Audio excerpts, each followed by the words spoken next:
Para mí es un gusto presentarles al maestro en ciencias Israel Muñoz Velasco, porque cuando nos invitan a dar una conferencia, bueno, nos dicen que invitemos a alguien a dar una conferencia, generalmente todos como que empezamos a buscar por todos lados, buscando a quien la presente, pero aquí tenemos a un digno representante de la Facultad de Ciencias.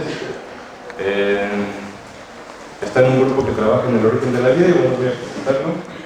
La ponencia se titula Loki, Thor y otros grupos arqueanos. Israel es biólogo y maestro en ciencias por la Facultad de Ciencias de la UNAM. Actualmente estudia el posible origen y evolución de los metabolismos autotróficos de fijación de carbono en arqueas y otros grupos bacterianos usando herramientas en sílico. Actualmente es estudiante del posgrado en Ciencias Biológicas en el Laboratorio de Origen de la Vida, bajo la dirección del doctor Arturo Becerra Bracho, de aquí de la Facultad de Ciencias de la UNAM. Derivado de sus investigaciones actuales, está por publicar un artículo en coautoría con algunos de los investigadores más sobresalientes en el área de origen de la vida, como son el doctor Juli Peretó y el doctor Antonio Lascano.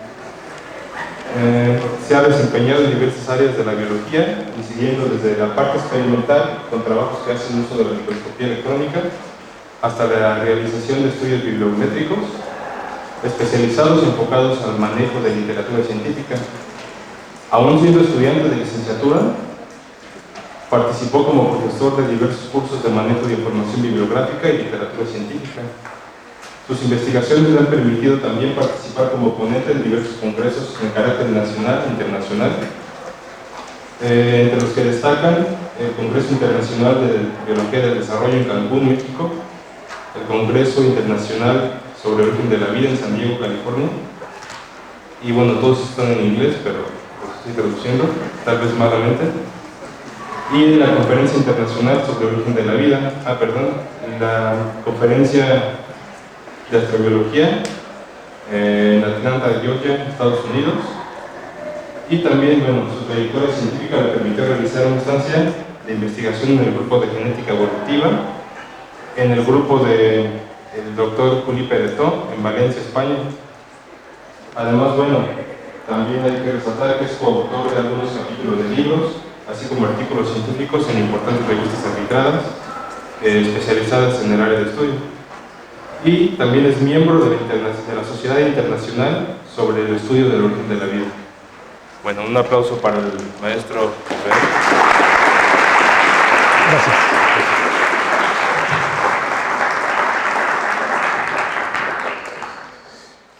Muy buenos días, muchas gracias. Es un honor para mí estar aquí y muchas gracias a Enrique por haberme invitado a esta Semana de los Procariontes. Yo les voy a hablar un poco de un tema que se supone que tendríamos que ver todos durante la carrera, en el primer semestre, que es las arqueas. Y bueno, le puse este título porque es un título llamativo, ¿no? ¿Quién no conoce a Loki y a Thor?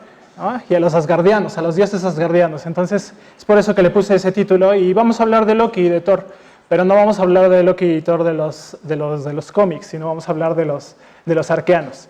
Entonces, yo les quiero transmitir un poco del conocimiento que tengo sobre las arqueas, ya que, como bien explicó Enrique, mi trabajo consiste en ver metabolismos que se creen muy antiguos y que los tienen arqueas metanógenas y un grupo en especial que vamos a ver en unos momentos. Entonces, para empezar, les voy a hablar un poco de la parte histórica, y entonces, pues, no nos podemos salvar siempre de las definiciones en griego y en latín, ¿no?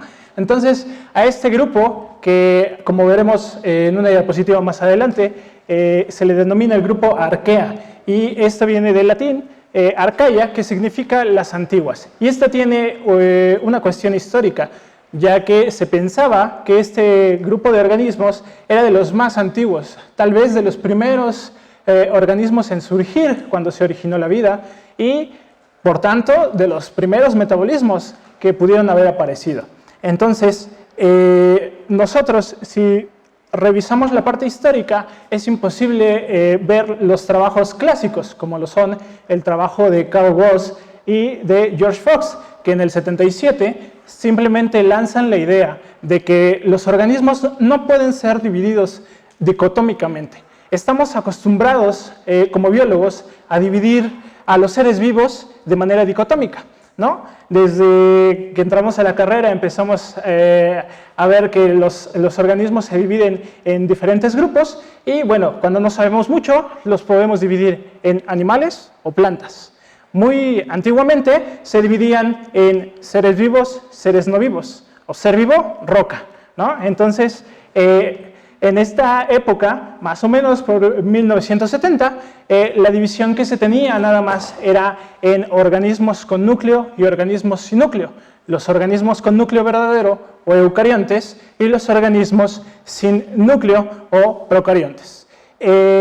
No se sabía más, pero sí se sabía que había organismos que tenían características muy especiales, que no los podían meter en un solo grupo, como en el grupo de los procariontes. No podía ser nada más una sola división, el grupo de los procariontes. Ese grupo tendría que estar dividido en más partes. Y, bueno, Carl Rose y George Fox se dan cuenta que hay unos organismos que producen metano y que tienen características fisiológicas diferentes al de las bacterias. Entonces ellos, en su artículo de 1977, lanzan la idea y dicen, bueno, podemos dividir a los organismos en 3 grandes grupos, que posteriormente se van a conocer como los 3 grandes dominios de la vida, y entonces ahora hemos cambiado toda esta visión de la biología. Lo van a escuchar a lo largo de sus clases, a lo largo de la carrera, que vamos a estar hablando de los 3 dominios o de los 5 reinos, dependiendo de lo que estemos estudiando y dependiendo de lo que mejor se acopla a nuestras investigaciones. Y entonces, al darse cuenta de que estos organismos tenían características diferentes, lanzan la idea y dicen, bueno, vamos a hablar de las eubacterias y vamos a hablar de las arqueobacterias. Estos términos, aunque siguen siendo utilizados, quedaron un poco obsoletos con la publicación de 1990, en donde Carl Rose, con ayuda de otros colaboradores, construyen esa filogenia. Ese es un árbol filogenético, o filogenia, como le conocemos todos nosotros, en el cual ponen a los 3 diferentes grupos divididos. Ahí tenemos a bacteria, tenemos a arquea y tenemos a eucaria. Y en arquea, hasta ese momento, ya se conocían que estaban divididos en dos grandes grupos, Euriarchaeota y Crenarchaeota. Crenarchaeota se sabía que eran organismos que vivían a altas temperaturas. Estos organismos habían sido aislados de algo que se denominan ventilas hidrotermales, que se encuentran en las profundidades del mar y que están alrededor de unos 80 grados Celsius y pueden alcanzar a más de 120 grados. Entonces, se aislaron organismos de ahí, al menos las secuencias del RNA ribosomal, y se pudieron dividir estos 2 grandes grupos. Los organismos que llevan a cabo la metanogénesis y que son los organismos que yo estudio, se encuentran todos en el grupo Euriarchaeota, y más adelante vamos a ver cómo está dividido este grupo. Entonces, siguiendo con esta línea del tiempo, en 1996, el primer genoma secuenciado de una arquea fue el genoma de Metanococcus janashi, que posteriormente cambia el nombre y ahora no lo van a encontrar en la red como Metanococcus janashi, ahora se llama Metanokaldococcus janashi. A nosotros nos gusta muchas veces hacer correcciones debido a que hay ciertas reglas que tenemos que seguir para poner los nombres. Entonces, este nombre fue cambiado y ya lo encuentran ahora como Metanokaldococcus janashi. Entonces, si ustedes se dan cuenta, desde 1990 hasta 1996, pasaron 6 años para que tuviéramos el primer genoma secuenciado de una arquea. Ya se tenía 2 genomas secuenciados de virus, uno de un virus de cadena sencilla de RNA y un virus de una sola hebra de DNA. Teníamos también la primera bacteria secuenciada, que era Haemophilus influenza, y esta porque tenía una importancia médica muy grande. Pero en el caso de las arqueas, la primera fue Metanococcus janashi y esta tiene una importancia muy grande a nivel biotecnológico e industrial debido a que es capaz de transformar el dióxido de carbono en metano y el metano puede ser aprovechado como un combustible. Entonces, pasaron más años de 2006 a 2011 ampliamos el conocimiento en cuanto a los organismos que pertenecen al grupo Archaea, y entonces surge la propuesta de crear el grupo TAC. Y el grupo TAC hace referencia a 4 grupos de arqueas: Taumarchaeota, Aigarchaeota, Crenarchaeota y Corarchaeota. En estos grupos de arqueas se encuentran normalmente las arqueas que encontramos en ambientes extremos, viviendo a temperaturas altas. Posteriormente, de 2011 a 2017, se ve una explosión en cuanto al número de arqueas que conocemos, y surgen 2 grupos: el grupo de Pan y el grupo Asgard, que es del título de esta charla. El grupo de Pan se llama así por las arqueas que lo conforman, que son Diaferotrites, Parvarchaeota, Aenigmarchaeota, Nanoarchaeota y Nanoaloarchaeota. Todos estos de genomas reducidos. Y ahorita vamos a ver por qué son importantes. Y son muy importantes más para ustedes si es que se quieren dedicar a este campo de los procariontes y más a las arqueas. También me faltó mencionarles que en el año 2011 llegamos a los 100 genomas secuenciados, completamente secuenciados. Y como vamos a ver en unas diapositivas más adelante, esto ha cambiado muchísimo debido a las nuevas técnicas de secuenciación. Pero antes de eso, déjenme comentarles cómo se construyen estos árboles filogenéticos. Posiblemente ya lo habrán visto en sus clases de procariontes, pero nosotros utilizamos moléculas como la molécula de RNA, la 16S, que es esta subunidad que estamos viendo en esta parte. Esa es la estructura secundaria, donde podemos ver las regiones variables, y esta molécula se utiliza para hacer estas filogenias debido a sus bajas tasas de mutación. Entonces, al tener una tasa muy baja de mutación, nosotros podemos lograr separar a los organismos por sus características moleculares. Bueno, ¿qué es lo que hacemos en el laboratorio? Y esto sí es lo que hacemos nosotros en el laboratorio de Origen de la Vida. Mis compañeros y yo tomamos secuencias que se encuentran normalmente en bases de datos, como son estas que están como es esta que está en la pantalla, y lo que hacemos es comparamos las secuencias. Hacemos un alineamiento múltiple y comparamos las secuencias. Y si ustedes se dan cuenta, en ese alineamiento múltiple se parecen muchísimo, solamente hay algunas diferencias. No sé qué tanto se alcance a ver hasta allá atrás, pero si vemos, por ejemplo, la primera secuencia tiene una serie de nucleótidos que no tienen todas las demás. Y eso hace que todas las demás se diferencien de la de arriba. Y posteriormente, con ayuda computacional, podemos construir esos árboles filogenéticos, como el que construyó George Fox en 1990 y que permitió, ahora sí, dividir en los 3 grandes dominios: arquea, bacteria y eucaria. Bueno, ¿qué es lo que sabemos hasta el día de hoy? Lo que sabemos hasta el día de hoy, bueno, en realidad hasta el día de ayer, porque esto es hasta el 2016, es que de 2011 a 2016 la cantidad de genomas que tenemos secuenciados ha sido enorme. Y acabamos de ver hace unos momentos en la plática con nuestra compañera cómo se hacen estudios metagenómicos. Muchas de las secuencias que conocemos de estas arqueas son debido a análisis metagenómicos. Y si ustedes se dan cuenta, en 2010 más o menos tenemos 100 genomas secuenciados, que es en la barra, la que no es azul. Perdón. En esa barra, en 2010, tenemos 100 genomas secuenciados, y si nos vamos a 2016, tenemos más de 1060 genomas secuenciados, completamente secuenciados. Entonces, pues hay mucho material disponible en la red que puede ser examinado. Y nosotros, normalmente en el laboratorio, no aislamos a las arqueas, pero sí tomamos las secuencias disponibles en las bases de datos y hacemos análisis de estas secuencias para poder trazar la historia evolutiva de algunos de los tratos fisiológicos que pueden tener estas arqueas. Ahora bien, originalmente se había pensado que las arqueas eran exclusivas de ambientes extremos y las podíamos encontrar en ambientes diversos, como puede ser Yellowstone en Estados Unidos, en donde tenemos estas formaciones que están entre los 80 grados Celsius y pueden pasar arriba de los 100 grados Celsius, el caso del río Tinto en España, que es un río que por sus características tiene un pH de 2 a 2.5. Allí podemos encontrar arqueas realizando metanogénesis. En el caso del Mar Muerto, en el cual la cantidad de sal que tenemos es muy grande, y tenemos un grupo de arqueas que les gusta la sal, son las arqueas halófilas. En el caso de la caldera Usón, en Rusia, que en realidad es un cráter de un volcán, y ahí se han aislado algunas arqueas.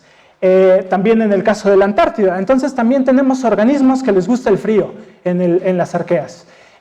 A estos organismos se les denomina organismos psicrófilos. Pero bueno, esto era lo que sabíamos, ¿no?, en los inicios. Y entonces, todos nuestros profesores tal vez crecieron con la idea de que las arqueas solamente vivían en ambientes extremos. Hoy en día sabemos que hay una gran cantidad de arqueas que no solamente viven en ambientes extremos, sino que también viven en ambientes que les denominamos mesófilos.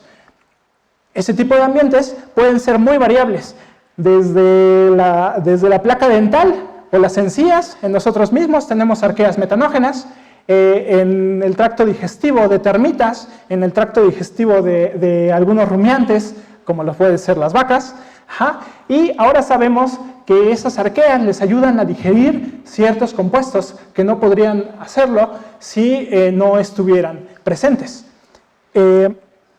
También las podemos encontrar en campos de cultivo, como son los campos de cultivo del arroz, y en algunas zonas que no sabíamos que se encontraban. Normalmente eran aisladas de zonas muy profundas donde había formaciones geológicas como las ventilas hidrotermales. Ahora tenemos un grupo de arqueas que se llama Batia arqueota, y se debe su nombre a que fue aislada de la zona batipelágica.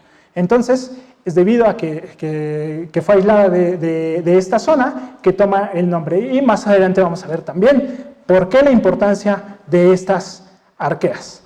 Ahora bien, en un principio, cuando se descubrieron las arqueas, se relacionaban mucho con el origen de la vida y tomaron mucha importancia porque algunos investigadores siguen creyendo que el origen de la vida se pudo haber dado en un ambiente muy parecido al de las ventilas hidrotermales, en donde las temperaturas son muy altas y que en realidad aquellos animales que viven en ambientes mesófilos se fueron adaptando posteriormente a este tipo de ambientes. Y ellos creen que muy probablemente estos primeros organismos realizaban metabolismos muy parecidos al que yo estudio en el laboratorio, que es el metabolismo de la metanogénesis, que es esa ruta metabólica que ven ahí abajo. Bien, ahora, si nos fue bien en nuestra clase de procariontes, tuvimos algún profesor que leyó mucho sobre las arqueas y que sabe que ahora hay muchos grupos de arqueas, entre ellos las Asgard-arquea, Loki, Thor, Heimdall y Odin-arqueota. Si no nos fue tan bien, pero nuestro profesor hizo la tarea, vio este libro, que es La biología de los microorganismos, que muchos de nosotros lo consultamos. Si nosotros vemos la edición número 14, que es de 2015, solamente trae a estos grupos de arqueas. Euryarchaeota, que es donde se encuentran todos los organismos capaces de realizar metanogénesis, que tenemos evidencia experimental de que estos organismos realizan metanogénesis, Nanoarchaeota, que son de genomas reducidos, Cora, Crena y Tauma, que pertenecen al grupo TAC, que fue propuesto en 2011. Hoy vamos a aprender que a lo largo de los años, así como se han dividido las arqueas, han surgido nuevos grupos. Ya les había dicho más o menos que entre 1990 y 2002 se hace la división entre Euryarchaeota y Crenarchaeota. Para 2002 y 2011 ya tenemos el grupo TAC, nada más con Corarchaeota, Crenarchaeota, Taumarchaeota y Aigarchaeota. Ya para este año ya tenemos incluso más de las que se encuentran aquí, pero algunas de ellas que son importantes pueden ser las del grupo de Pan, que tenemos una de este lado, que es Nanoalaorchaeum equitans, que está haciendo una relación simbiótica con otra arquea. Esa es una Crenarchaeota.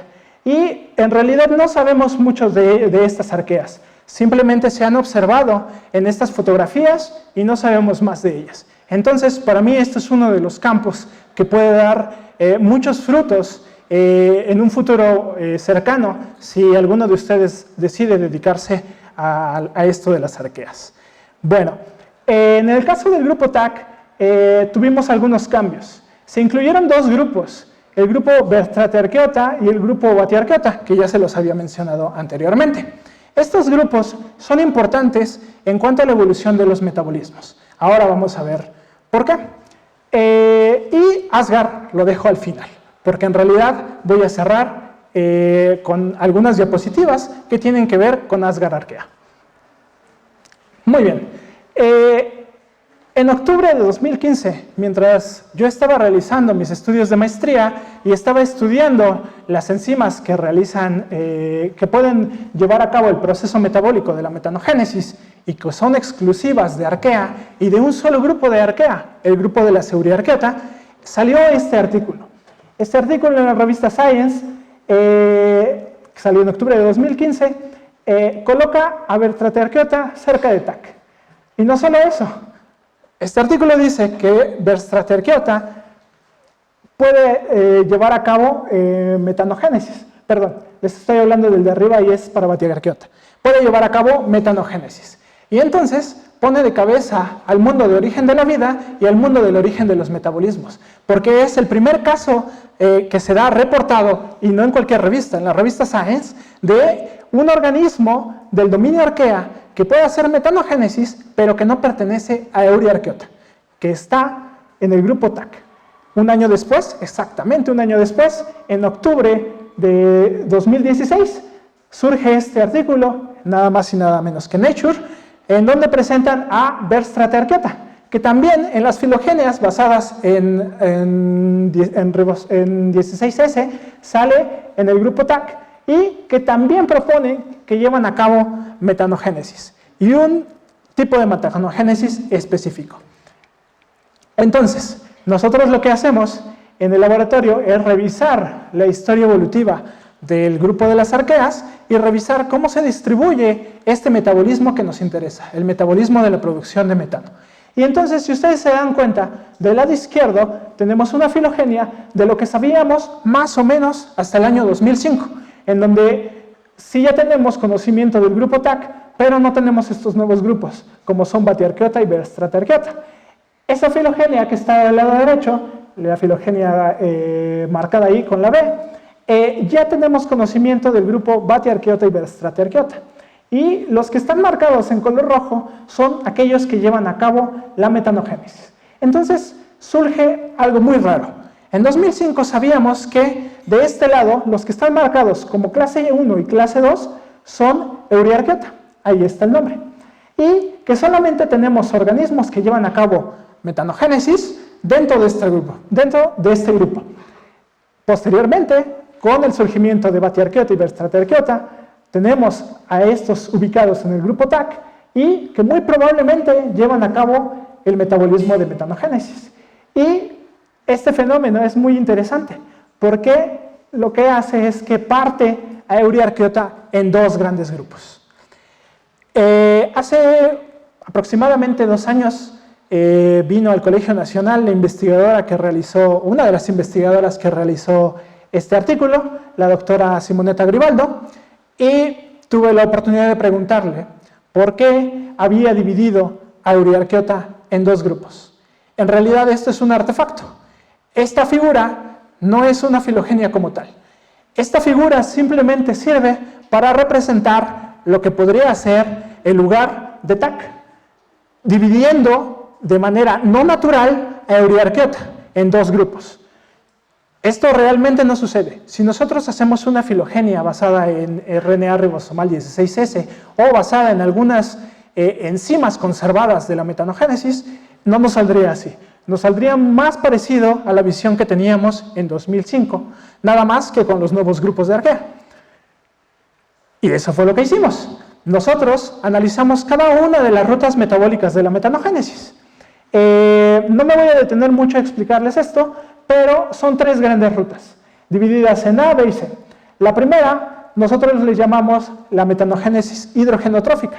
Este tipo de metanogénesis simplemente necesita dióxido de carbono e hidrógeno, y estas arqueas pueden llevar a cabo la conversión del dióxido de carbono hasta metano, que está hasta abajo, con un montón de pasos metabólicos y un montón de enzimas.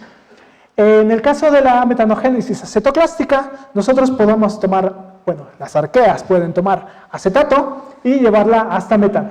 Y en el caso de los compuestos metilados, pueden tomar una gran cantidad de compuestos metilados e igualmente llevarlo hasta metano. Este trabajo ya fue enviado y está en espera de ser publicado, y bueno, va a servir para que yo me doctore en unos cuantos años. Y bien, también derivado de esta investigación hicimos esta filogenia. Esta filogenia es derivada también de otro trabajo, pero aquí cabe resaltar que nosotros pusimos las enzimas que participan en la metanogénesis en todos los grupos de arquea, y están en los cuadritos de color, representados con los cuadritos de colores que ustedes ven ahí. Y también las rastreamos en bacteria, y si se dan cuenta, en bacteria hay muy pocas. Nosotros creemos que existen en bacteria debido a una transferencia horizontal de genes. Y algo importante, nos interesaba mucho ver Batiarchaeota y ver Stratiarchaeota, que dos artículos diferentes en Science y Nature dicen que muy probablemente pueden llevar a cabo metanogénesis. Y dicen probablemente porque no se han podido aislar y no se ha podido probar esto en el laboratorio. Solamente se tienen muestras metagenómicas y se tienen algunas enzimas, no todas las enzimas, para llevar a cabo metanogénesis. Y nosotros lo podemos ver aquí. Batiarchaeota es la que tiene el mayor número de enzimas que corresponden a la metanogénesis. Y Stratiarchaeota tiene muy poquitas. Entonces, nosotros decidimos escribir este artículo con la colaboración de algunos amigos aquí presentes y del doctor Juli Peretó, con el que me fui a hacer la estancia a Valencia, y con el doctor Antonio Lascano, que muchos de ustedes conocerán. Y nosotros retamos esa idea y nos hacemos la gran pregunta: ¿realmente Batiarchaeota y Stratiarchaeota pueden llevar a cabo metanogénesis? Bueno, no era prueba suficiente ver las enzimas que llevan a cabo la metanogénesis. Algunas de estas enzimas requieren coenzimas muy específicas. Estas coenzimas van a ayudar al funcionamiento de las enzimas. Y estas coenzimas son tan específicas que solamente los organismos que llevan a cabo metanogénesis las tienen. Y entonces fuimos a ver qué pasaba con estas coenzimas en estos organismos. Ahora bien, si ustedes ven, ahí está metido Asgar arquea. No se ve muy bien la figura, pero allá está Loki arqueota, Heimdall arqueota, Thor arqueota y Odin arqueota. Cuando nosotros vemos las coenzimas que son necesarias para llevar a cabo la metanogénesis, solamente hay un grupo de arqueas que tiene todas las coenzimas. ¿Y adivinen cuál es? Euriarchaeota. El grupo que ya sabíamos que hacía metanogénesis. Pero eso no nos interesaba tanto. El que realmente nos interesaba de ver era Batiarchaeota y Stratiarchaeota. Y bueno, me voy a acercar un poco a la figura para mostrarles dónde están colocados. En esas dos líneas. Y en esas dos líneas pueden ver ustedes que el que tiene más coenzimas relacionadas con la metanogénesis, pero no todas, es Stratiarchaeota. Y entonces nosotros nos preguntamos otra vez, ¿Stratiarchaeota puede hacer metanogénesis? Pues creemos que no. Creemos que no porque le faltan muchas de las enzimas para llevar a cabo la ruta metabólica y le faltan enzimas para sintetizar las coenzimas que son indispensables para llevar a cabo la conversión de metano. Entonces, el artículo que vamos a escribir va a decir que muy probablemente Batiarchaeota y Stratiarchaeota no llevaban a cabo metanogénesis, y la metanogénesis muy probablemente no era tan antigua como algunos autores piensan. Ahora bien, les voy a platicar muy rápidamente del grupo de PAN. Este grupo es muy interesante porque yo les decía al inicio de la plática que es un área de estudio en el cual se tiene mucho por saber. Estos genomas, todos estos genomas son de muestras metagenómicas y solamente tenemos algunos que han sido vistos al microscopio electrónico. Entonces, realmente no sabemos mucho de ellos. Se ponen en un solo grupo debido a que comparten características, como son genomas reducidos y básicamente eso, genomas reducidos, porque no sabemos nada más. Entonces, si alguno de ustedes se quiere dedicar a las arqueas, este es un campo que puede ser muy productivo, muy prolífero. Algunos autores también han retado esta idea de que se pongan en un solo grupo, porque nos dicen, bueno, en el caso de Nanoaloarqueota, puede ser que en realidad sea una aloarqueota que le gusta la sal, pero con genoma reducido, que por alguna razón, como puede ser el estar llevando a cabo un tipo de simbiosis con otro organismo, ha perdido gran cantidad de genes y simplemente se quedó con algunos. Bueno, ahí la dejo como una de las grandes incógnitas. Ahora sí, vamos a ver a Asgard y vamos a ver a los dioses asgardianos. Loki, Thor, Heimdall y Odín Arqueota. ¿Qué sabemos de ellos? Bueno, sabemos muy poco realmente también. Entonces, también es un campo virgen de trabajo. Se le puso Loki Arqueota porque la primera arquea que fue secuenciada de este grupo de organismos fue tomada de una muestra que fue muestrada en el castillo de Loki. El castillo de Loki es una formación geológica de ventilas hidrotermales que parece un castillo, ahorita se las voy a mostrar, y que se encuentra más o menos a una profundidad de 3.500 metros. Se encuentra entre Noruega y Groenlandia y ahí fue muestrado Loki, por eso se le puso Loki Arqueota, por el castillo de Loki. Ahí está el castillo de Loki, y vean, sí parece un castillo, ¿no? La formación geológica. Tenemos mucha imaginación los biólogos. Bueno, lo importante no es el castillo de Loki, lo importante es la relación que tiene Loki Arqueota con el origen de los eucariontes. ¿Por qué?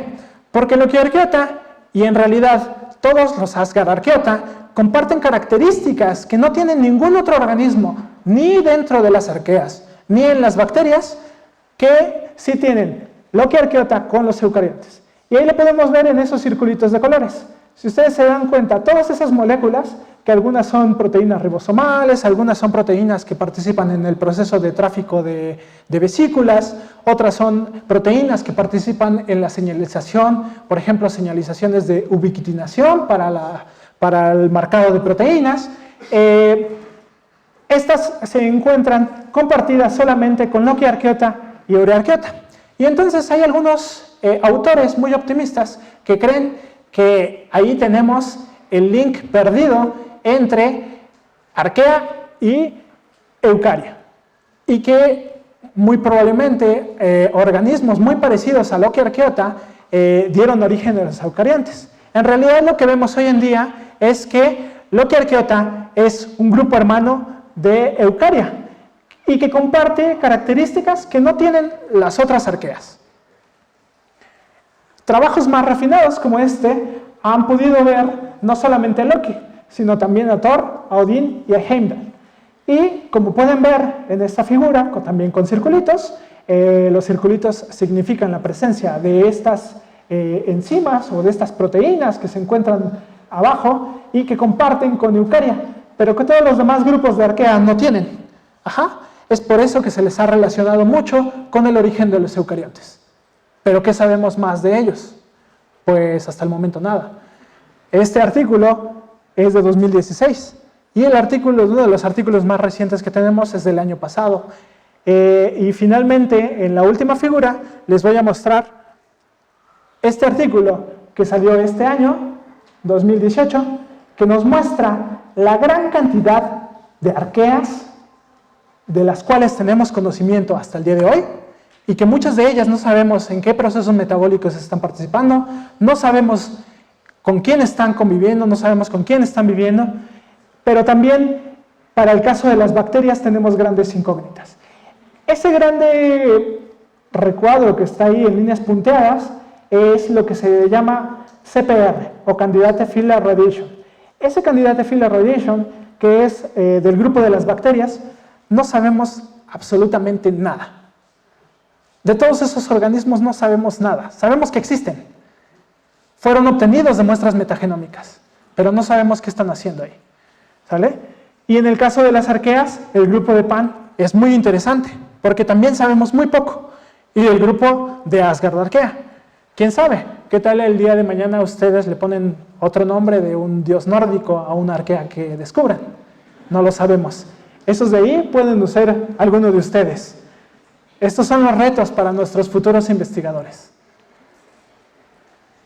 Termino dando gracias a todo el equipo de trabajo. Estos son algunos de las personas que me han acompañado a lo largo de mis investigaciones.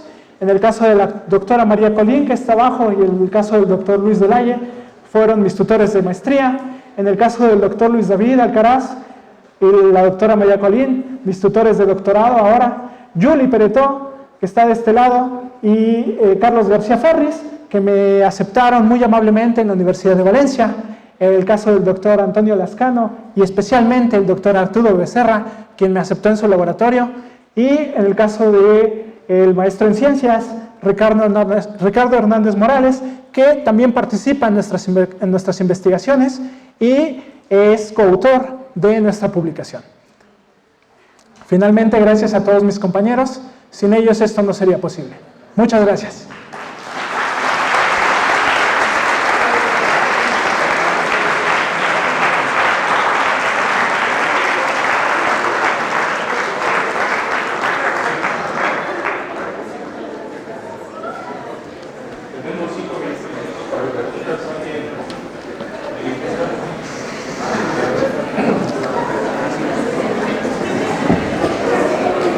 ¿Todo quedó claro?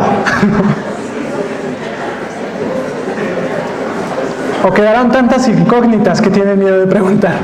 Por favor. Hola. Con respecto a que hay un grupo de Arkea que se está planteando como, o sea, que se pone como hermano de las Arqueas en realidad, que se separa de todas las demás Arqueas. Se oye. Es un micrófono, por favor. El grupo de Asgard, que es hermano de Eucaria, y en realidad se separa de lo genéticamente del resto de las Arqueas. No, o sea, no se está haciendo el planteamiento de que podría ser otro dominio distinto. En realidad, algunos autores proponen de ya no hablar de 3 dominios, sino hablar de 2 dominios nada más. Es una idea muy atrevida, pero pues al parecer es una idea que está pegando bastante fuerte. Eso dependerá de las futuras investigaciones que se hagan con todo el grupo de Asgard. Es una propuesta que se tiene sobre el origen de los eucariontes. Esto puede cambiar mucho, ¿no? Ha cambiado a lo largo de la historia y creo que puede cambiar mucho en años subsecuentes. Claro que sí, por favor. No se espante, nada más voy a cambiar. Sí, claro, aquí está. Eso, a ver si se entiende.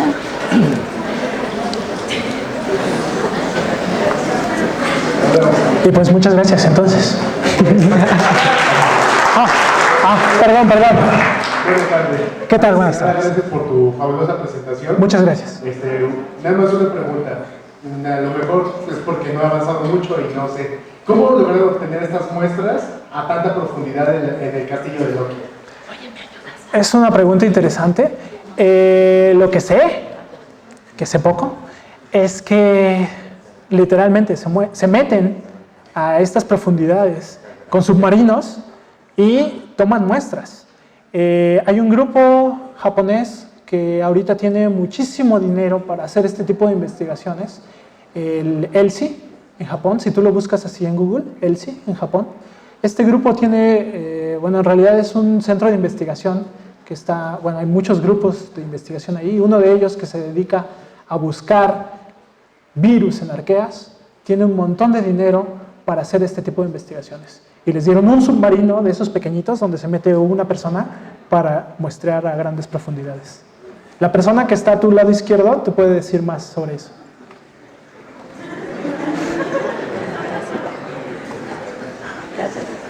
Muchas gracias. Gracias. Muchas gracias. Yo y la mía para que vean.